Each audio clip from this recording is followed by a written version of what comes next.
What is going on, Z community? It's me, Azizz, and today we're going to be explaining what margin is and whether you should do it or not. So margin is just referring to whenever you are borrowing money from your broker to make investment decisions. There are usually specific accounts that you need to open with a broker that are different from other accounts, and usually you'll have to meet requirements in order to get approved for this type of account. So how margin works is generally the same among each and every single broker. It's very simple and it's very straightforward. So let's just say that there's a stock that you've always wanted and you want to put some money into it.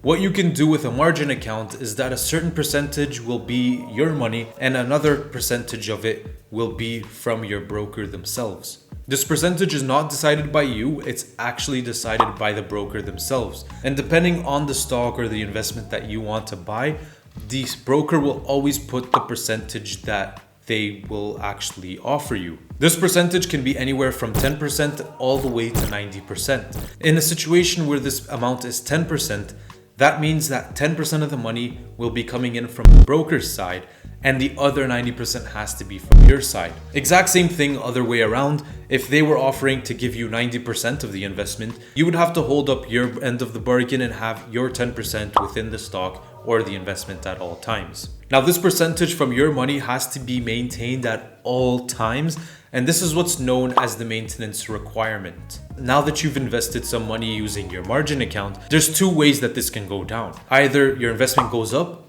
or your investment goes down. If your investment goes up, all profits are yours. Congratulations, I rate it still.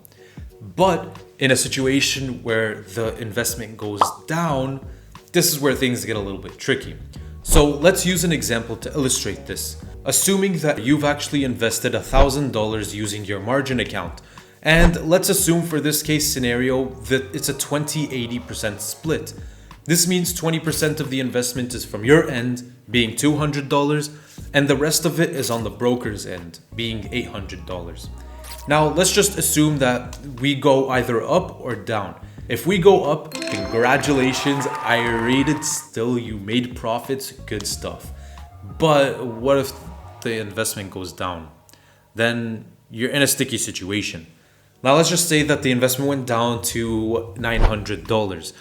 Does this mean that both the broker and you ended up splitting this loss? No. This means that you're the one who just lost $100 from your $200 investment. Now this could be a little bit problematic because this could cause something called a margin call.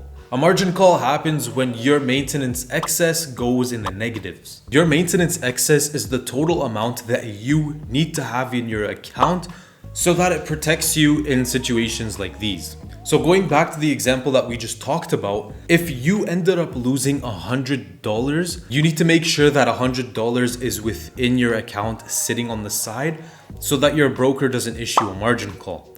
Now, because we've mentioned margin call a couple of times, this is when your broker will basically force you to sell the stock so that no more losses happen. It's either this or you deposit that same amount into your account and put it on the side to fill in your maintenance excess. And this is where all the risk is really associated with when it comes down to margin.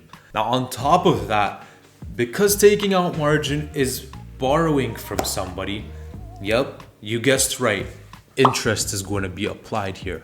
Sorry to interrupt, Z community. I wanted to let you guys know if you're finding value from this video so far, be sure that you're ready to see a bunch of other value because we're on Instagram and we're also on TikTok under the exact same handle.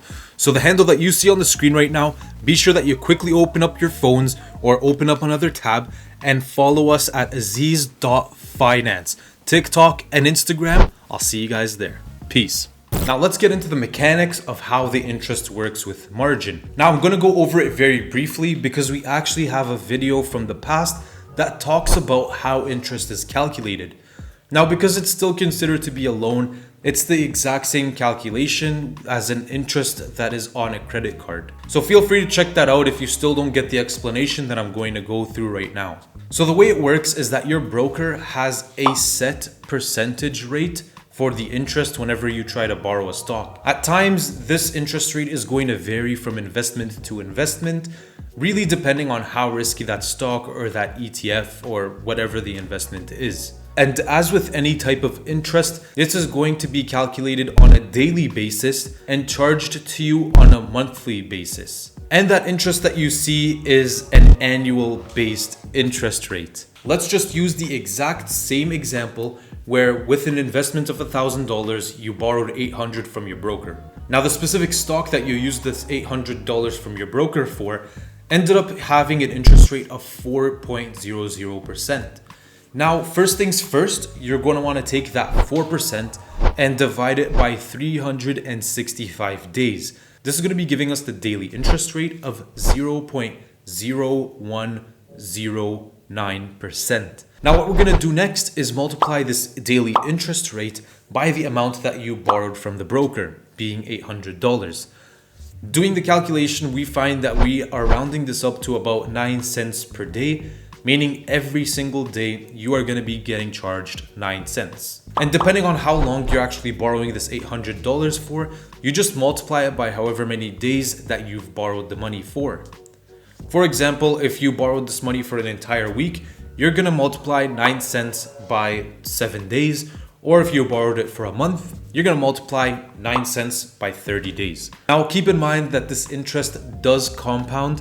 So that multiplication or that calculation that you figure out will not be the exact interest rate, but it'll roughly be around the same range. If you still want to get more of an accurate number, you could actually use a compound interest calculator, which I will link for you in the description below, just to make this process a little more transparent for you. Now the ultimate question, is using margin worth it and should you use it? Well, I think it really depends on asking yourself these questions and be really honest with yourself. The first question you need to ask yourself is, how long have you been investing in the stock market? What is the situation of the specific stock or the overall market? And last but not least, do you have cash reserves on the side just so that you can avoid getting a margin call issued? Now, when it comes down to how long you've been investing, I'm really just referring to if you've mastered risk tolerance, if you know how to make well-calculated plays, and if you just understand how market psychology works. If you've got these things knocked down, then maybe you should consider using margin. But again, don't do it unless you consult with a financial professional. Another thing is that when it comes down to the actual situation of the stock itself or the overall market, you want to make sure that you're identifying opportunities. For example, if a stock is already at all-time highs, chances are I might not use margin, because if that stock goes down, I'm at risk of losing my own money and then a margin call is going to be issued against me.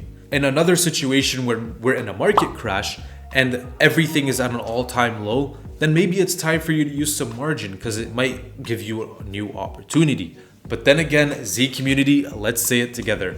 Please consult with a financial professional before borrowing or making any financial decisions, please.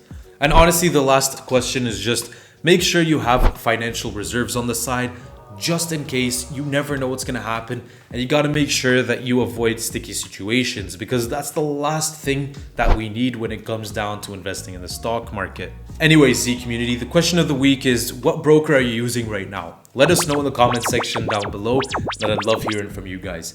Anyways, thank you for watching this video. This is me, Azizz, signing out. Peace.